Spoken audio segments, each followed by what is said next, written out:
Muito boa noite, seja bem-vindo à presente edição do Jornal Nacional e vamos de seguida ao desenvolvimento das principais notícias. A Polícia da República de Moçambique voltou a extremar a sua ação contra os criminosos ao balear mortalmente na noite de ontem 3 supostos sequestradores do menor que acabou sendo resgatado pela polícia. 9 horas da quarta-feira. Indivíduos desconhecidos sequestram uma menor de 8 anos no bairro de Albazina, algures na cidade de Maputo.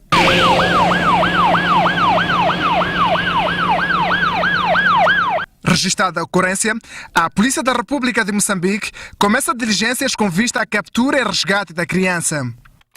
21 horas. Nesta altura, a polícia consegue desmantelar o esconderijo dos supostos sequestradores, onde no tiroteio e perseguição havidos no local, 3 dos 6 indivíduos foram mortalmente alvejados e o resto encontra-se ainda a monte. A menor foi resgatada sã e salva e na perseguição que houve, portanto, da polícia para poder neutralizar os raptores, houve troca de tiros, portanto, entre os raptores e a polícia, e que essa troca de tiros culminou, portanto, com a morte de 3 indivíduos, componentes, portanto, dessa quadrilha que havia raptado essa menor. Portanto, 3 indivíduos foram alvejados mortalmente e outros 3 conseguiram se escapulir, portanto, aqui na Rua das Instâncias, e na viatura na qual se faziam transportar os indivíduos que foram alvejados mortalmente, foram encontradas 2 armas de fogo do tipo AK-47 e uma outra viatura, portanto, na qual se faziam transportar os outros que abandonaram a mesma, portanto, e se puseram em fuga neste local. Os envolvidos usavam uma viatura com crachá do Hospital Central de Maputo, o que para a PRM é um sinal de que o carro tinha sido roubado, afastando assim a possibilidade de um funcionário da saúde estar em conivência com o crime. Entretanto, Mugabe destaca-se entre os alvejados por, segundo a polícia, ser um criminoso já cadastrado. Um dos 3 alvejados mortalmente é um foragido das celas do estabelecimento penitenciário de máxima segurança anexas ao comando da PRM cidade de Maputo. Esse indivíduo, portanto, cumpria a pena nas celas, portanto, anexas ao comando da PRM cidade de Maputo, condenado por seu envolvimento a outros actos, a outros crimes de sequestro, portanto, aqui na cidade de Maputo. Portanto, há 2 anos o indivíduo conseguiu, portanto, fugir das celas do comando da PRM cidade de Maputo e, neste momento, o indivíduo havia se envolvido, portanto, hoje em outros casos e que, infelizmente, acabou sendo alvejado mortalmente. A Polícia da República de Moçambique diz que a sua atual missão é neutralizar o resto dos supostos sequestradores em fuga. Somos já 9 supostos criminosos alvejados mortalmente pela polícia em 2 noites seguidas. Já está restabelecida o fornecimento de água na cidade de Quilimane, província da Zambésia. E foi necessária cerca de 24 horas e para a reparação da conduta principal que havia rompido. A nossa equipa de reportagem escalou esta quinta-feira alguns bairros da cidade de Quilimane, onde foi possível ver o sofrimento da população desde as primeiras horas que esteve à procura de água em meios alternativos, como os poços abertos, para satisfazer as necessidades básicas diárias. Desde ontem estamos mal, estamos a tirar água do poço, água suja que não dá para beber nem para tomar banho. Estamos a sofrer só. Esse foi um caso muito urgente, nos falaram, pelo menos se nos avisassem, quando forem avarias dessas, avisarmos com tempo e hora para a pessoa prevenir-se. Nós ficamos desprevenidas, nem água em casa não tínhamos. Daqui do lado da estrada ia ver se encontrava água, estava à procura de água, nós estamos há 2 dias e não temos água. Então vinha ver se encontrava, mas está muito cheio, não deu. Claro, vai pegar sim, nós estamos a falar de água de poço. Já está há 2 dias, Chico. E um fato curioso é que esse mesmo tubo que rompeu, já há 1 mês, também rompeu e foi reparado. Me espanta. Esse problema começou ontem, desde então ainda não há nenhuma solução. Água, nós estamos sem água desde ontem, até agora, então nada. Então, assim, para a água aqui em casa para ser usada, temos que procurar distâncias, buscar água. Sim. Muito preocupante, muito preocupante. Está difícil. Tivemos que sair para ir tirar água lá fora. Mas as coisas estão a ser difíceis mesmo.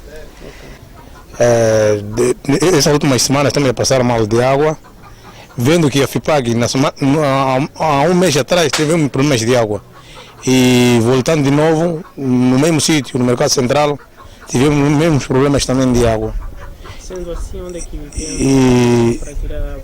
Sendo assim, nós recorremos a bairros mais próximos para nos tirar água. Fomos para o bairro Vlapita, recorremos ao bairro Brandão. Como vem também aquela água do poço, que tivemos que recorrer para tentarmos ver se nos aguentamos dentro desses dias. No terreno, os trabalhos com vista à reparação da conduta estavam concluídas e, sem demora, os residentes da cidade de Quilimane e arredores iriam ter a água a jorrar nas suas torneiras. Tivemos esta avaria por volta das 5 horas de ontem e até 3 de madrugada de hoje, dia 6, conseguimos reparar a avaria. E imediatamente restabelecemos o abastecimento. Mas é um processo que consiste no enchimento primeiro da rede, refiro-me aos tubos que ficaram vazios nesse período todo, porque tivemos a paragem de nossos furos a nível de Liquar e a nível de Niquadala. Mas até esse preciso momento já estamos a ter tubos preenchidos e já temos locais que está a sair água com boa pressão, mas estamos mesmo numa fase de ensaio da tubagem. Neste momento está a ser escalonado, mas que até o final do dia voltará à sua normalidade. Isto por causa dos níveis de cota que nós temos em relação à tubagem que está disponível na rede e também com o nível de seccionamento que estamos a criar, de modo a não criar pressão no local onde nós reparamos a avaria. Cerca de 10 mil clientes ficaram sem água, mas tivemos a outra parte a receber a partir do Sambene, porque a nossa restrição foi realmente parcial. Tivemos uma parte da cidade que é a Zona Cimento, onde temos esses 10 mil clientes, e a outra parte no Sambene, que também estavam a receber água.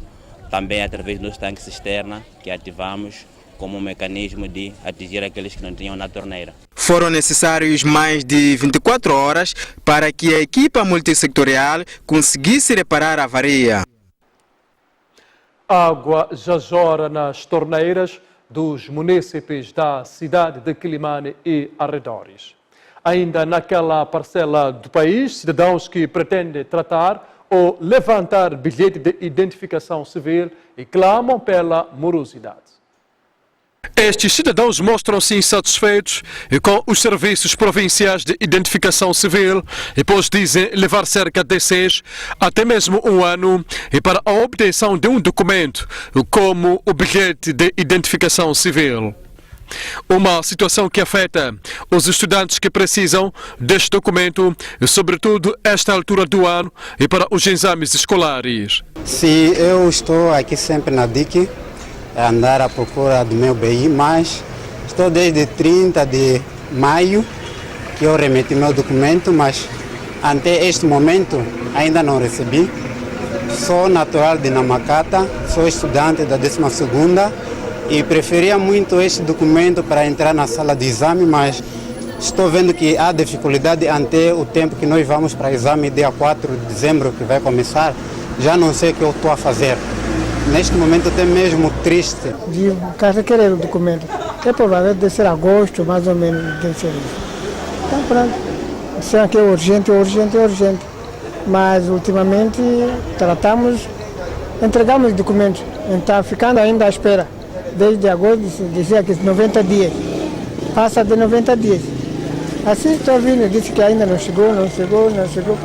Como meus documentos já entraram, penso que tenho que ter esse documento no sentido de que é um documento pessoal. Bem, fragiliza exatamente, porque no processo, uma vez ou outra, pode perder o próprio cartão. Validade. E também, como estou reformado, realmente preciso de um documento. Isso não basta. Bem, como a questão desse assunto, como ainda não acabou, ainda não veio, pronto. Ser obrigado, como cidadão, ser obrigado a andar a saber se tem, se não tem, se tem, não tem, se não tem. A situação é preocupante, mesmo para aquele que não está sob pressão de atividade qualquer. A primeira vez foi em Niquadala, ano antepassado, que fez um ano, bem não saiu. Mandaram para Inquilman, tratei novamente, ano passado, o bem fez um ano também, não saiu. Fui perguntar qual é o problema, falaram que não é problema, sou tratado novamente e vai sair. Ok, depois fui tratado novamente, paguei e agora estou aqui. Tratei em Sangarveira, fui lá, falaram que tem que esperar 90 dias, já se passaram 90 dias e mandaram para poder atualizar, estou cá para poder atualizar. Agora fico em dúvida, será que há de sair, não há de sair ou não, porque já se passam 2 vezes a tratar a não sair. De fato, compreendo muito bem, muito mesmo, porque é algo que nós temos como identificação. Então, se não tivermos isso aí, é totalmente, como cidadão moçambicano, nós possamos não nos considerar. Depois, não só para a questão de exame, mas também para a questão pessoal mesmo. Fui para lá falando que ainda não saiu, os de junho ainda não saíram. Ainda não sei, o problema é sei que isso é um problema ou se é algo normal, não sei disso. Ele já via que a primeira vez, já disseram que o bilhete ainda não saíram, mas tem de desempenhar porque já fez meu nível médio, está para concorrer e as inscrições já estão muito bem abertas e o bilhete está a impedir, eu já não sei o que pode fazer. Já pegaram uma vez, disseram que vão ver se já saíram ou não. É a primeira vez que está também? Não, já saquei a 2, já a terceira vez que eu trato, mas não sai. Contactado pela nossa equipa de reportagem, o diretor do Serviços Provincial de Identificação Civil na Zambésia prometeu reagir nos próximos dias. O setor de educação no distrito de Gorongosa, província de Sofala, poderá ter no presente ano letivo um bom aproveitamento pedagógico, apesar de ter vivido um drama que obrigou as populações a desertar das suas zonas de origem.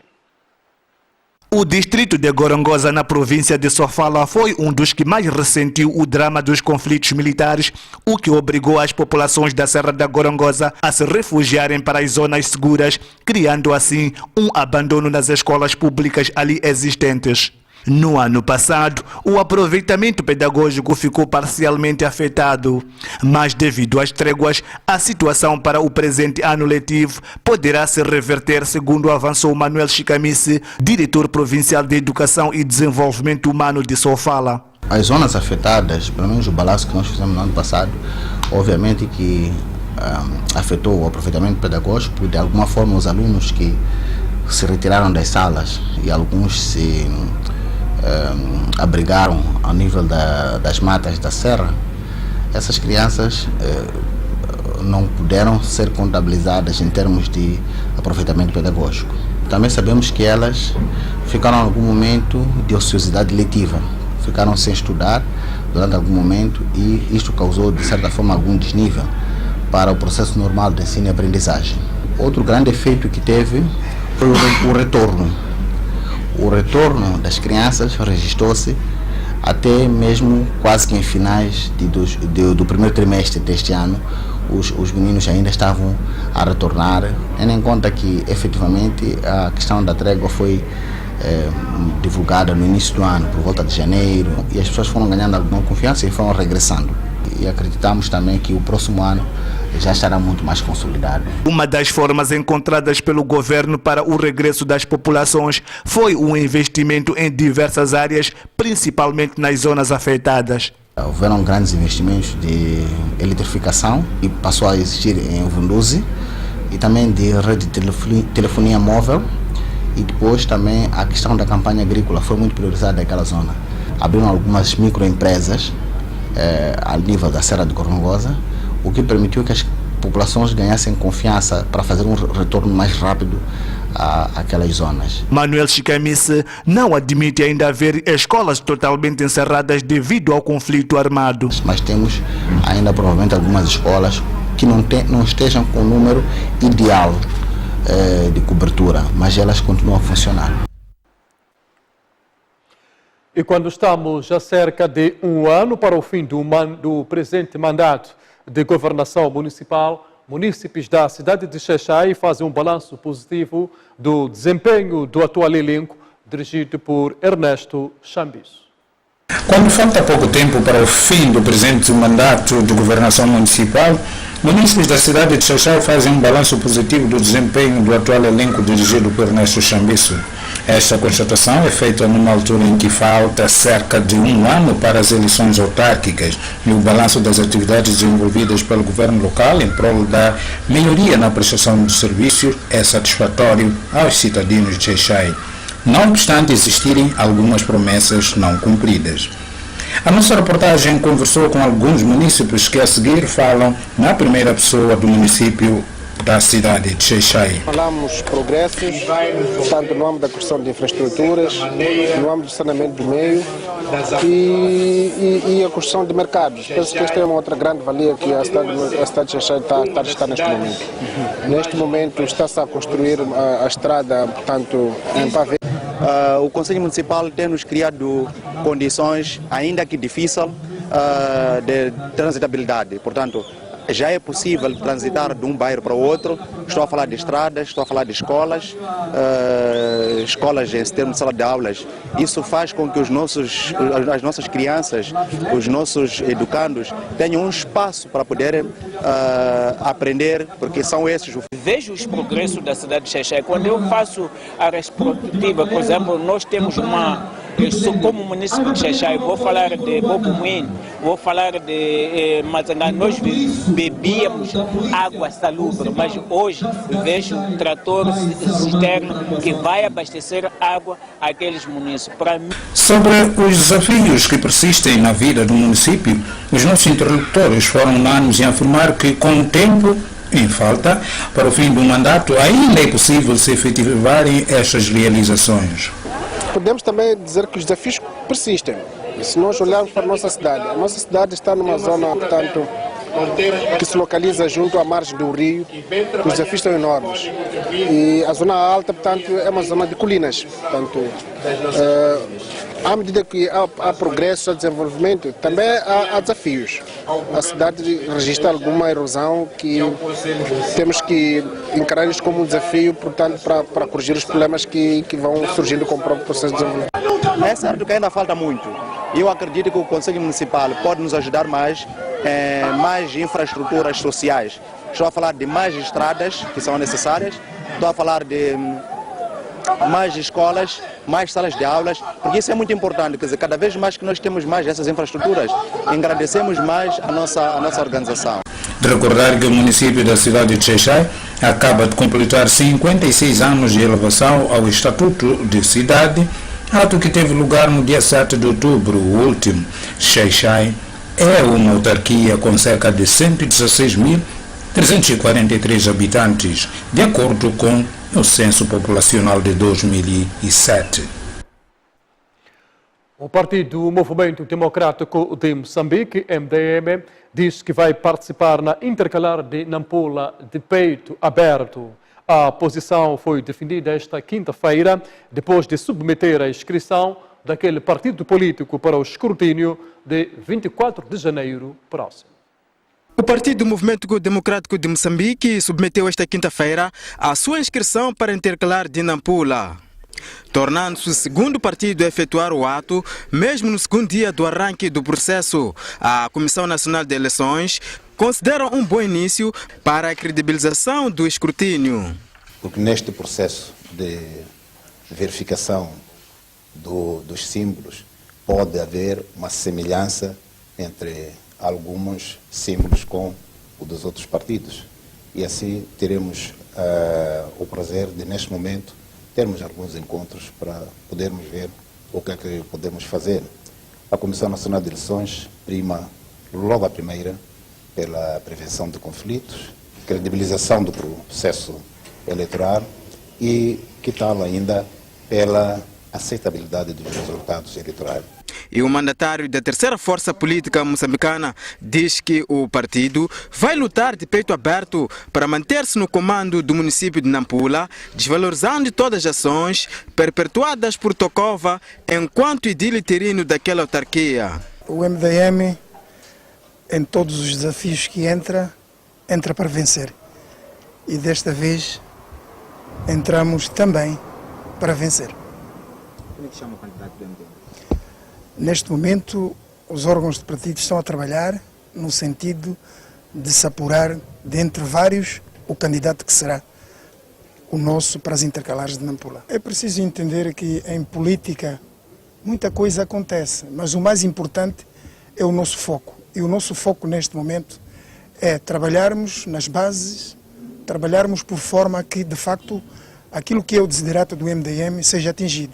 E qual é, neste caso, para a cidade de Nampula? É, naturalmente, vencer e com naturalidade, porque nós, até este momento, continuamos a governar Nampula e queremos mantê-lo por muito mais tempo.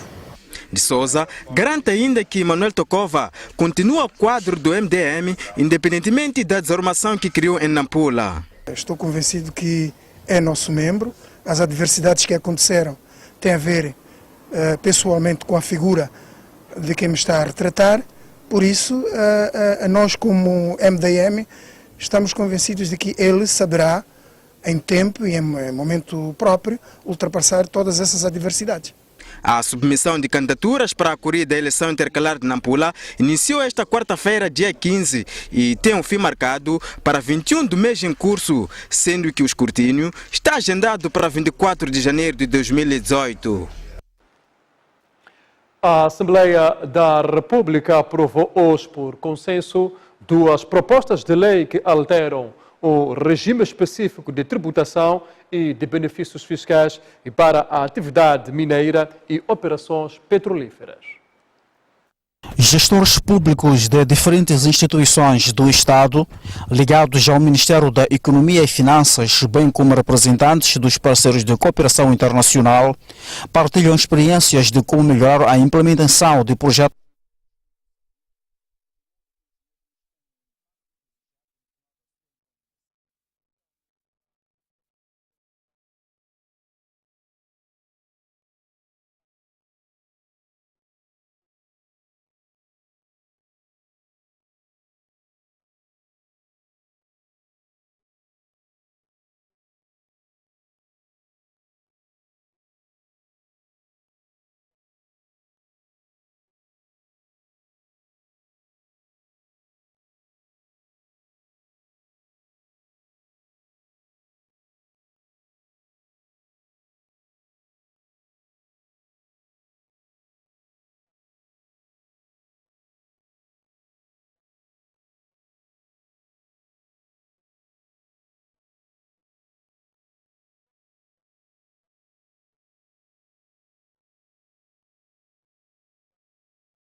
o encontro de apresentação de um estudo econômico sobre o subsetor do caju em Moçambique.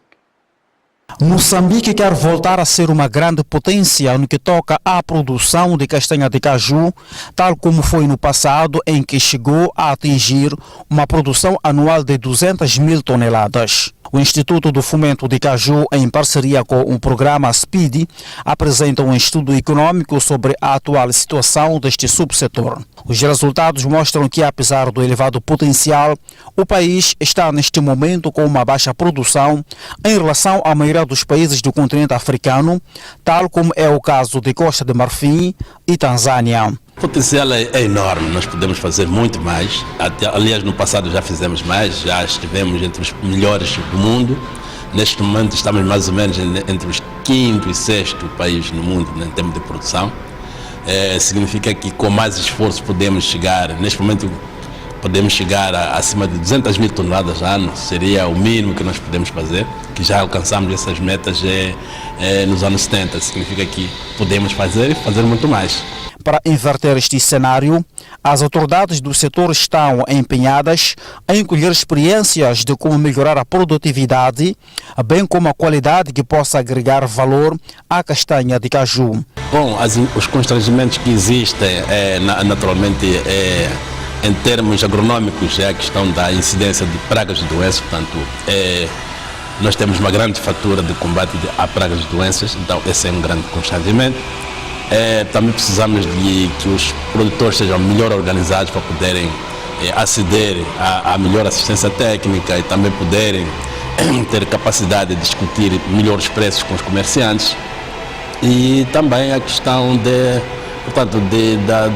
do aumento da produção. Portanto, achamos que a produção podia aumentar mais pela via dos novos plantios. Então, por essa razão, nós convidamos o setor privado para que se empenhe neste negócio de caju, plantando mais e implantando novas indústrias no caju. O representante da Confederação das Associações Econômicas de Moçambique, CTA, Nur Mamadi, diz haver uma necessidade urgente de alavancar este setor, tendo em conta a sua contribuição tanto para a exportação como para a renda de muitas famílias moçambicanas. Nós sabemos que caju é um dos produtos muito importantes que nós temos em Moçambique para exportação. É um produto que pode trazer muita divisa para Moçambique. Nós tínhamos no passado como maior importador a Índia. Sabemos que hoje o cenário é diferente, está com o Vietnã. Nós sabemos que Moçambique tem muita castanha de caju. Portanto, este estudo que está aqui sendo apresentado é importante para os que estão na área da indústria e na área de processamento de caju, na área de exportação, para poderem saber as mais-valias que temos em comparação com os países da região. Sabemos, por exemplo, que Costa de Marfim é um dos países que exporta bastante e é com eles que temos que travar algum conhecimento, alguma experiência.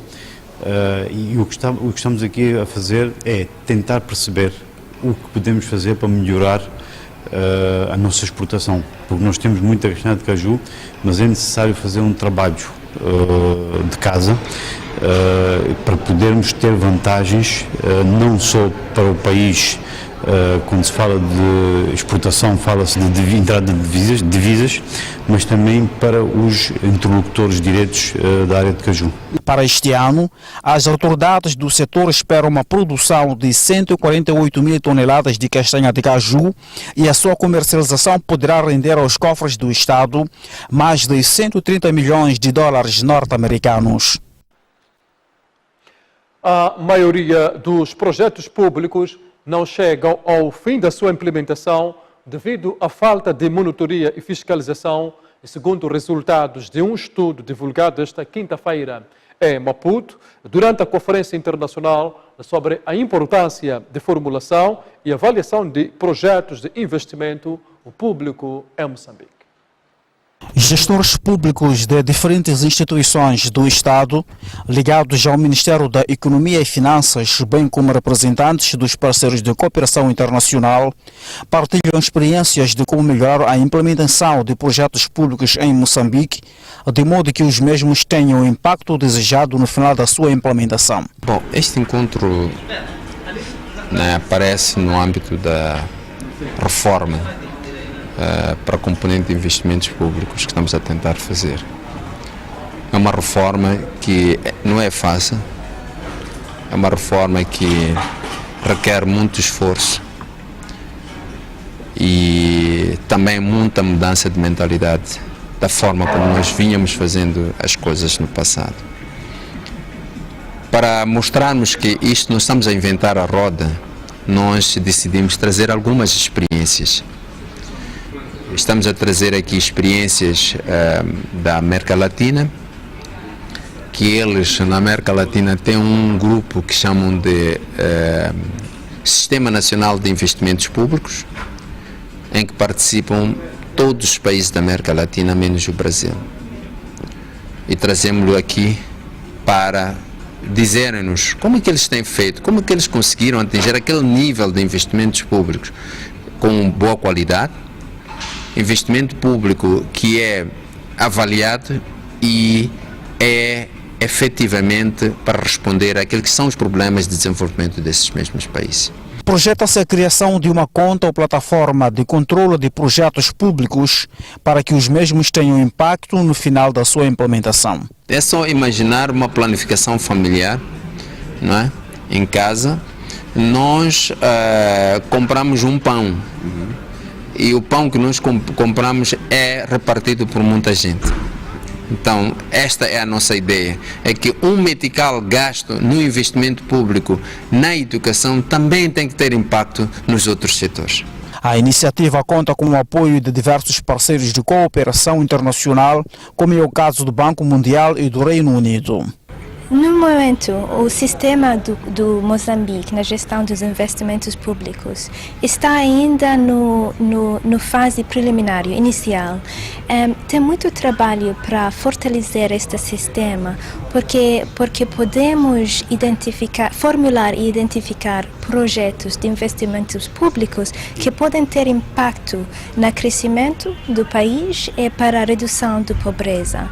E a eficiência desses projetos é um objetivo muito fundamental para todos os países, não só em África, mas também, como vamos ver hoje neste seminário internacional, no países também nas outras partes do mundo. É uma reforma que visa de assegurar a eficiência e o impacto das despesas públicas. E neste momento, quando vemos que o contexto fiscal não é muito forte, é mais e mais importante de assegurar que os investimentos feitos pelo governo são aquelas adequadas e aquelas que têm mais impacto possível. Nós estamos muito satisfeitos com o progresso desta agenda de nossa colaboração e nós estamos à espera mais progresso para o futuro. Estão em curso no país reformas profundas ao nível do setor público, com vista a melhorar tanto os investimentos públicos, bem como a implementação de diversos projetos ao nível do mesmo setor. A Assembleia da República aprovou hoje, por consenso, 2 propostas de lei que alteram o regime específico de tributação e de benefícios fiscais para a atividade mineira e operações petrolíferas. E sobre a atividade mineira, o ministro da Economia e Finanças, Adriano Malian, disse que a alteração insere-se nos programas do governo e com vista a promover um melhor ambiente de negócios e atrair investimentos para o país. E falando no Parlamento, na apresentação da fundamentação da proposta, Malian disse que a medida uniformiza a taxa de 3% do imposto sobre a produção mineira e para metais básicos e carvão, rochas, areia, pedra e restantes produtos mineiros. Queremos agradecer por esta compreensão da necessidade de nós atualizar a nossa legislação para que, definitivamente, ela possa melhor ajudar a arrecadar receitas para podermos caminhar e para arrecadar as receitas para os setores sociais e, desta maneira, nós melhorarmos os nossos índices de desenvolvimento humano. A Comissão de Ações Constitucionais de Direitos Humanos e de Legalidade entende que as alterações propostas à Lei nº 28 para 2014, de 23 de setembro, que aprova o regime específico de tributação e de benefícios fiscais da atividade mineira, constitui um mecanismo de garantia da estabilidade fiscal, maior segurança jurídica e de proteção dos interesses do Estado e das concessionárias das operações mineiras e respeita os princípios da Constituição Econômica, Financeira e Fiscal vertidos do artigo 96, 100, 108 e 117, todos da Constituição da República.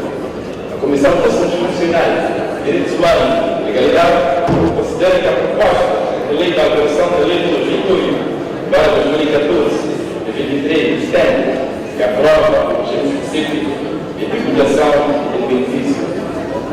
e de benefícios fiscais da atividade mineira, não encerra nenhum vício de inconstitucionalidade e nem de ilegalidade, pelo que recomenda a sua apreciação positiva. A lei em vigor prevê a taxa de 1,5% do imposto sobre a produção mineira e para areia e pedra e de 3% e para os metais básicos e carvão e rochas. As propostas foram aprovadas por consenso e pelas 3 bancadas parlamentares. O ministro da Economia e Finanças, Adriano Malian, apela à Ordem dos Contabilistas e Auditores de Moçambique a apoiar as empresas nacionais na organização da sua contabilidade, de modo a facilitar o acesso ao financiamento bancário. O apelo foi feito nesta quarta-feira, durante a cerimônia de tomada de posse de Mário Sitoi, ao cargo de Ordem dos Contabilistas e Auditores de Moçambique. Termo de posse. Aos 15 dias do mês de novembro de 2017, nesta cidade de Maputo, no auditório do BCI, tomei posse para o cargo de bastonário da Ordem dos Contabilistas e Auditores de Moçambique, cargo para o qual fui eleito em Assembleia Eleitoral realizada no dia 26 de agosto de 2017. Para constar, lavrou-se o presente termo que assino.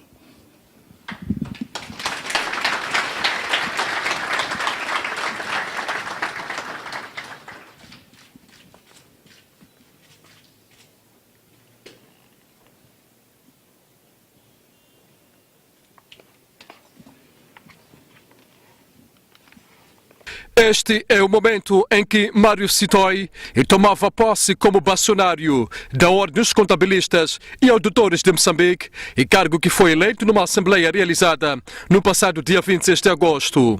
A cerimônia contou com a presença de várias individualidades da arena social e política nacional, com destaque para o Ministro da Economia e Finanças, Adriano Maliani. Na ocasião, Maliani lançou um forte apelo à Ordem dos Contabilistas, no sentido desta prestar maior apoio às empresas moçambicanas na organização das suas contabilidades e para poder ter acesso ao financiamento bancário. Após mais de 5 anos do estabelecimento da Ordem dos Contabilistas, é com satisfação que notamos que os propósitos que conduziram à sua criação em 2012 estão a ter impacto positivo, entre outros, na aplicação da legislação fiscal, na melhoria das contas das empresas, bem como para a correta canalização dos impostos devidos ao Estado. Face à dinâmica da nossa economia e aos desafios impostos pela conjuntura macroeconómica, leva-nos a encorajar a Ordem dos Contabilistas de Moçambique e, sobretudo, também, em particular, os dois colégios, que é preciso também sublinhar a ordem e sublinhar a questão dos colégios, a apoiar cada vez mais as empresas na organização das suas contas, bem como no melhor aconselhamento para poderem ter acesso, como foi dito, aos bancos. É importante que as relações contabilísticas, os relatórios, sejam tão transparentes que permita àqueles que na empresa são responsáveis por preparar os planos, preparar as estratégias de financiamento, estejam a usar os dados com clareza, os dados com toda essa informação tão transparente, que será muito mais fácil quem tem que decidir financiamento, pelo menos tomar decisão com certeza de que estamos perante, ou estão perante, empresas com capacidade e com informação de qualidade. Esta é a segunda vez que Mário Sitoi é eleito como bastonário da Ordem dos Contabilistas e Auditores de Moçambique. Jornal Nacional observa neste preciso momento uma breve pausa. Nós voltamos dentro de instantes ainda com o essencial de informação, onde teremos uma proposta de análise sobre a situação atual no Zimbábue. E teremos na segunda parte a opinião, ou seja, a análise do analista político Simão Nyambe, a analisar a crise que se vive no Zimbábue. Isso depois de um curtíssimo intervalo e nós voltamos dentro de instantes.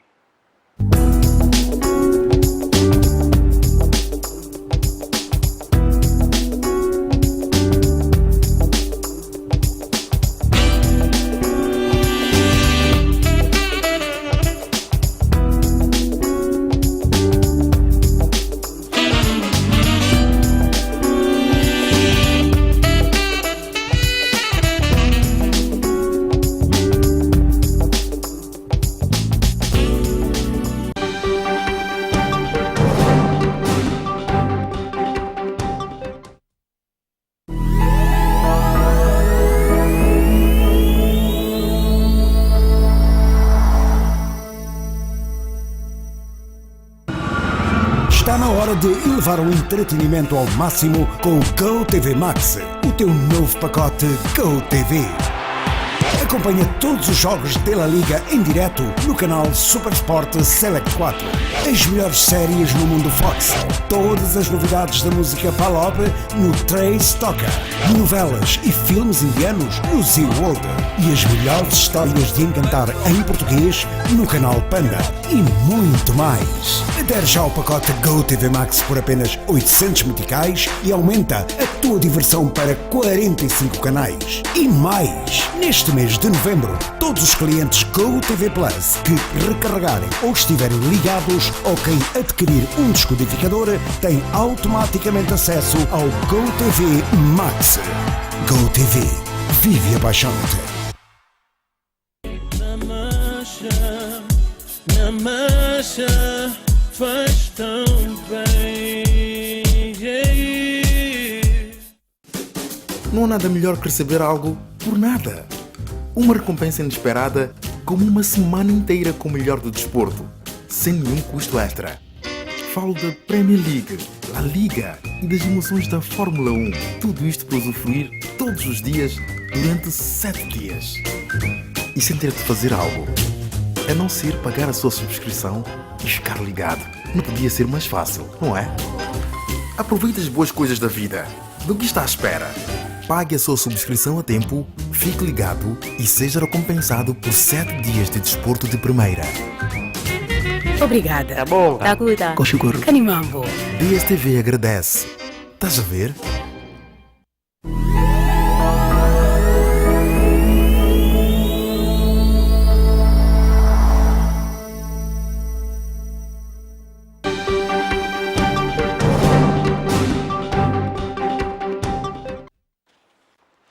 Uma vez mais, muito boa noite. Recuperamos o essencial da informação nesta segunda e última parte da presente edição do Jornal Nacional e como olhamos a situação no Zimbábue.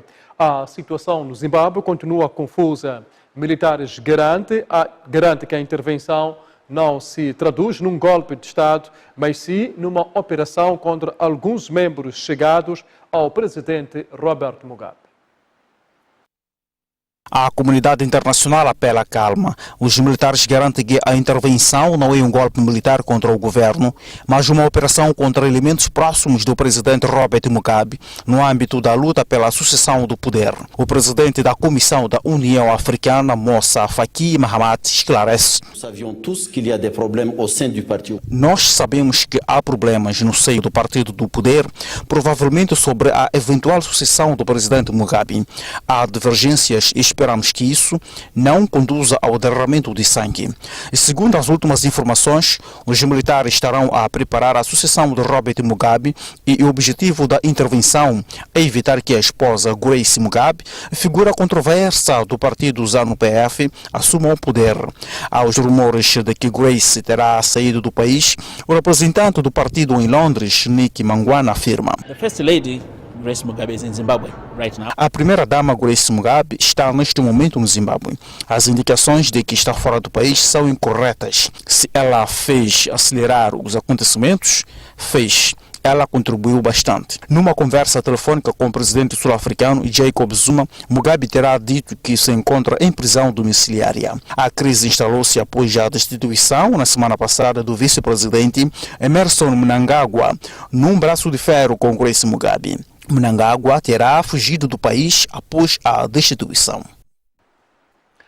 A situação política no Zimbábue continua bastante tensa. As últimas informações fazem referência de que Robert Mugabe recusa-se sim a resignar o poder.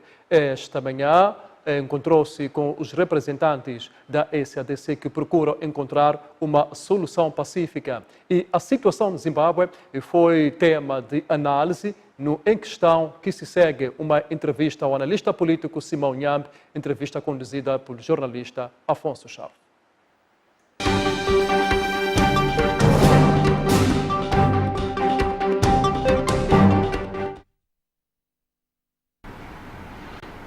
Bem-vindo, vamos então à análise da situação do Zimbábue e conosco temos Simão Nyambe, que é um analista político e já conhecido. Será este o fim da era Mugabe? Provavelmente sim. O que está em questão agora é como que o Mugabe deve sair. Porque a partir do momento em que os generais, os militares assumiram a televisão pública e anunciaram que queriam erradicar todos aqueles que fazem com que o povo zimbabuiano sofra, seria já a clara indicação de que aqueles que antes obedeciam já estão em total desobediência, e como nós podemos testemunhar pelos órgãos de comunicação social, Mugabe encontra-se confinado e sem tanto poder de fazer tudo quanto ele gostaria de fazer como um presidente em exercício. Portanto, é o princípio do fim da era do presidente Roberto Gabriel Mugabe, e colocando-se nesse caso que tipo de arranjos ele deve sair. Por que nós colocamos a questão dos arranjos? É que Mugabe, apesar da idade que ele tem, o tempo que durou, o que está durando na presidência, ainda goza de muita simpatia, e o Zimbábue não quer ser visto como aquele país em pleno nessa altura do tempo em que está a se consolidar a democracia, sobretudo na África subsaariana, que ainda tem mecanismos de violência para se ascender ao poder. Eles querem ser vistos como aquele país que tem processos de transição e transmissional de poder. E nesse caso, as opções que o Mugabe tem, primeiro era aceitar a questão da formação do governo de transição, em que ele próprio poderá liderar e eventualmente dizer ao grupo que estará dentro do projeto de transição que ele já não vai mais concorrer, mas com um plano claro para essa transição.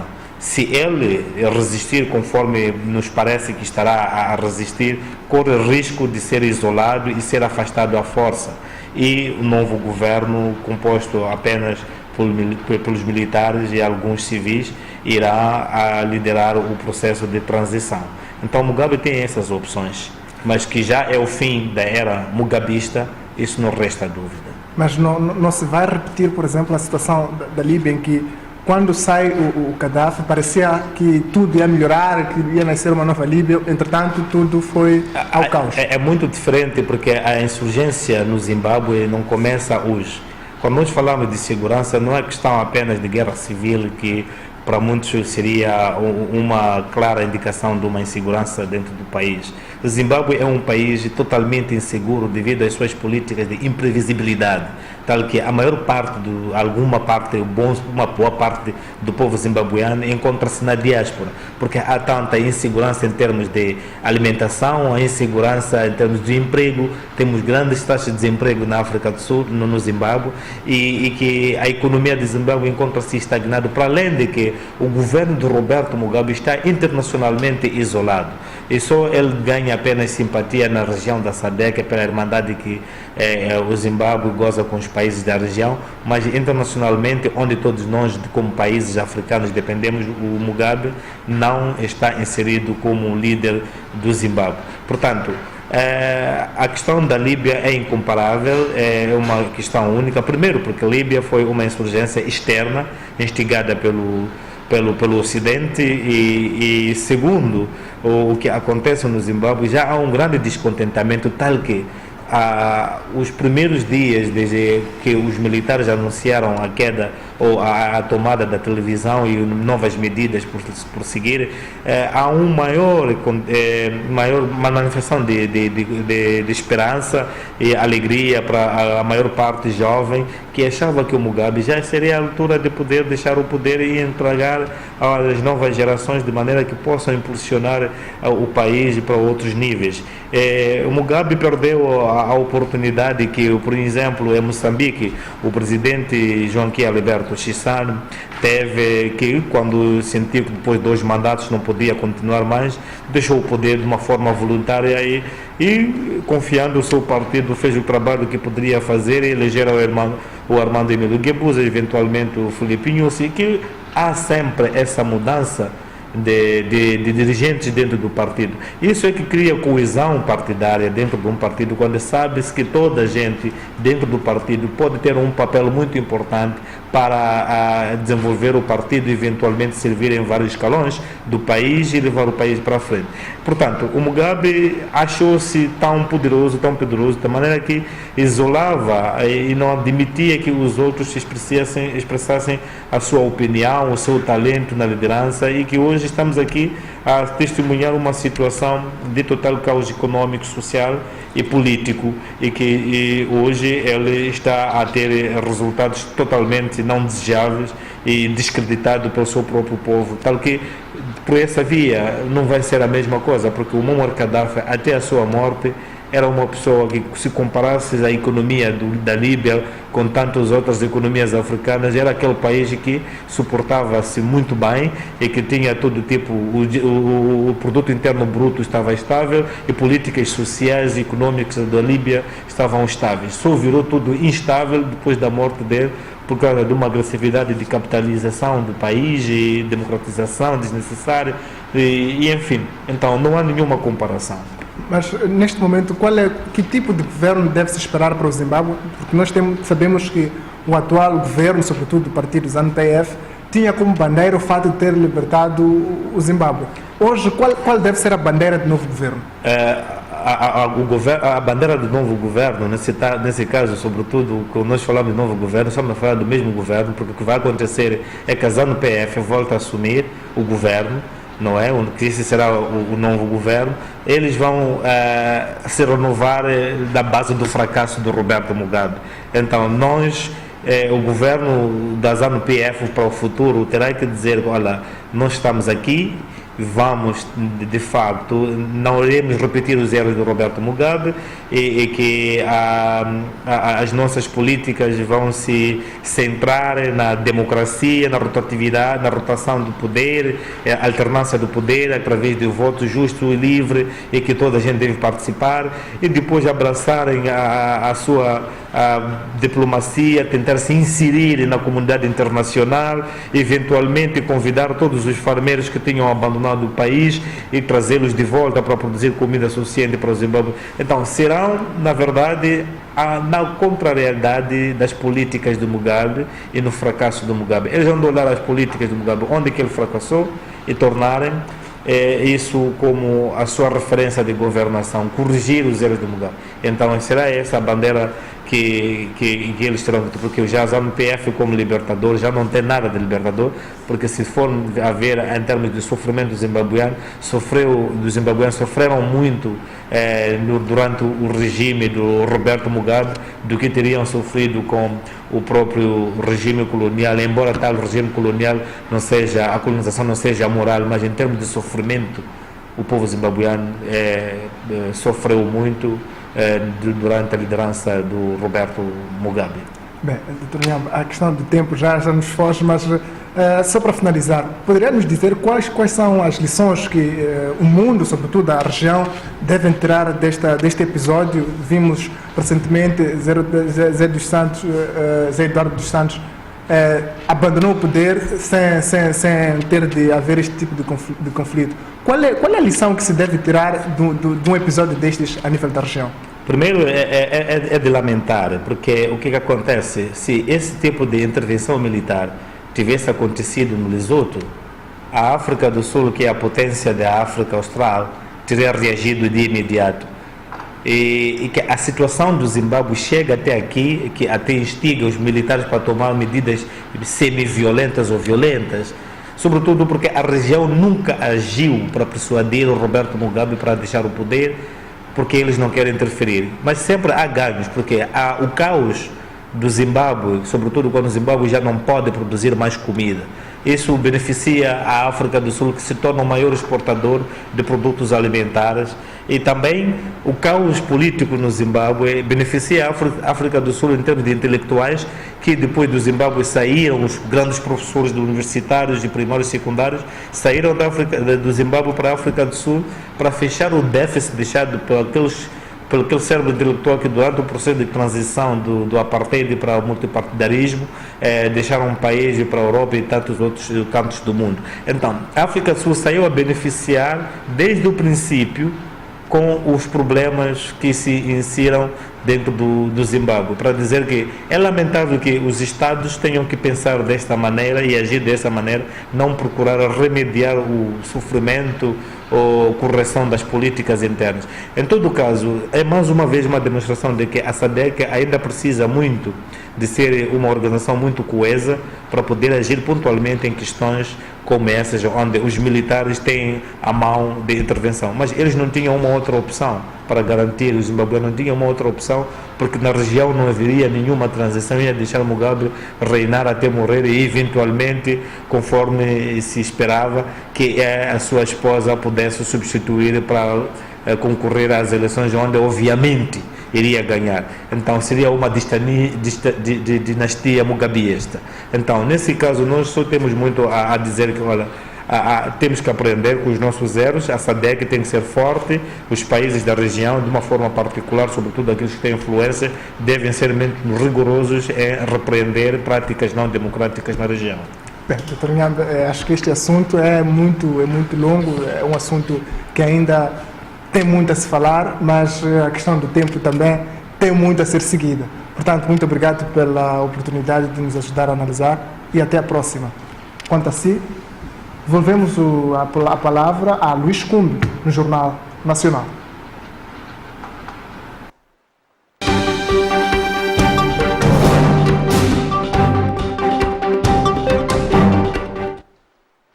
E para trás ficou esta análise sobre a atual situação política que se vive no Zimbábue. O jornalista desportivo da televisão de Moçambique, Sérgio Marcos, foi eleito como um dos 12 membros oficiais da comunicação social da Confederação Africana de Futebol, CAF. Marcos, jornalista sênior desportivo da Televisão Pública Nacional, TVM, viu a sua candidatura ao cargo de membro oficial da comunicação social a ser aprovada pela CAF. E Sérgio Marcos diz que recebeu com uma enorme satisfação esta notícia e que constitui um ganho importante e para o país. É com satisfação, não é com muito orgulho, porque significa a nível pessoal uma promoção na carreira. E significa também que o país tem que estar representado nestes fóruns, tanto a nível competitivo como a nível organizacional. Neste caso, a nível da imprensa, é importante que Moçambique esteja representado. Nós tivemos este ano o triste incidente de percebermos que houve em algum momento falhas na comunicação entre o expediente da CAF, que devia chegar aos clubes, no caso ao Farvá da Beira, e que terá havido em algum momento alguma perda de sequência na informação.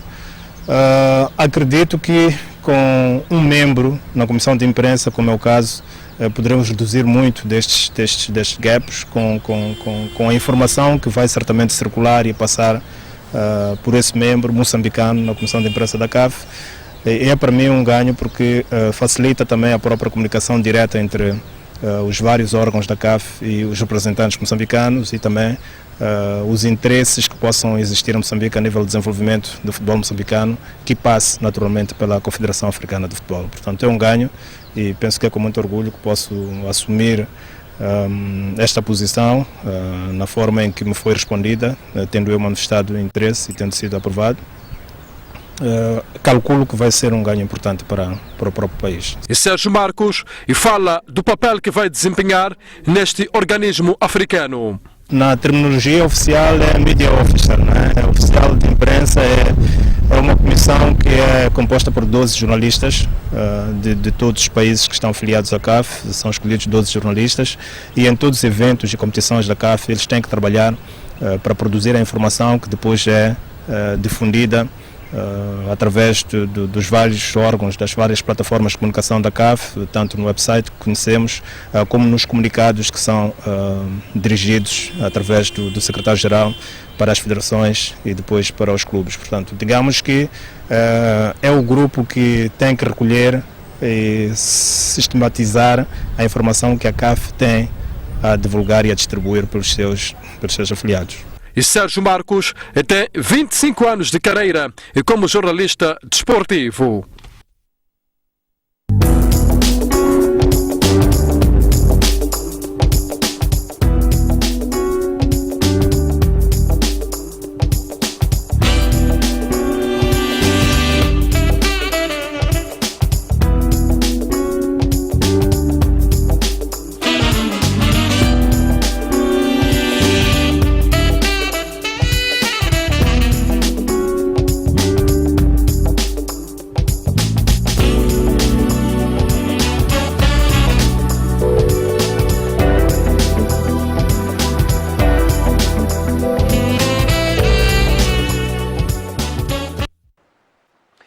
São de resto os momentos finais da presente edição do Jornal Nacional, dia e noite, que dissemos que a Polícia da República de Moçambique voltou a extremar a sua ação contra os criminosos ao balear mortalmente na noite de ontem 3 supostos sequestradores de um menor que acabou sendo resgatado pela Polícia da República de Moçambique. Dissemos igualmente que o Partido Movimento Democrático de Moçambique, MDM, diz que vai participar na intercalar de Nampula de peito aberto. A posição foi defendida esta quinta-feira, depois de submeter a inscrição daquele partido político para o escrutínio de 24 de janeiro do próximo ano.